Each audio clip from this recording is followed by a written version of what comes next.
Assalamualaikum warahmatullahi wabarakatuh. Perkenalkan, nama saya Nirmayanti dari kelas manajemen 223C.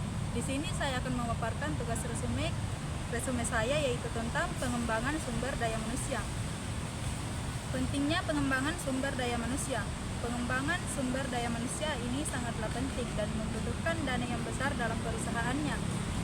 Akan tetapi dengan biaya yang besar tersebut, hal ini merupakan investasi jangka panjang bagi perusahaan. Karena dengan hal ini, maka sumber daya manusia yang ada akan terampil cakap, sehingga ketika mereka menyelesaikan pekerjaannya atau melakukan, maka mereka akan bekerja lebih efektif, efisien, mengurangi pemborosan, dan bahan peralatan maupun perlengkapan lainnya akan lebih awet dalam pemeliharaannya. Faktor-faktor yang mempengaruhi sumber daya manusia. Pelaksanaan pengembangan SDM perlu memperhatikan faktor-faktor baik diri dalam organisasi itu sendiri maupun di luar organisasi yang bersangkutan pada faktor internal dan faktor eksternal.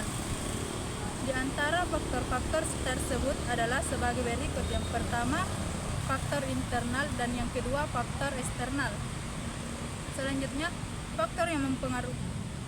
Selanjutnya, metode dan prosedur pengembangan sumber daya manusia.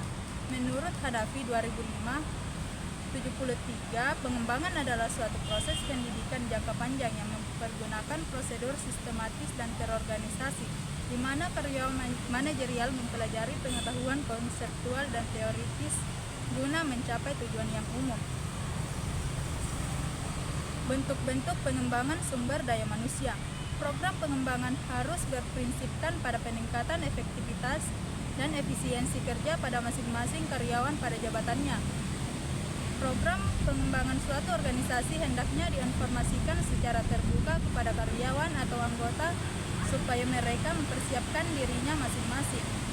Adapun bentuk-bentuk pengembangan SDM yang dapat dikelompokkan antara lain, yang pertama pengembangan secara informal dan yang kedua pengembangan secara formal. Fungsi pengembangan sumber daya manusia. Proses peningkatan keterampilan teknis, teoritis, konseptual, dan moral karyawan melalui pendidikan dan pelatihan. Pendidikan dan pelatihan yang diberikan harus sesuai dengan kebutuhan pekerjaan masa kini maupun masa depan. Evaluasi program pengembangan sumber daya manusia.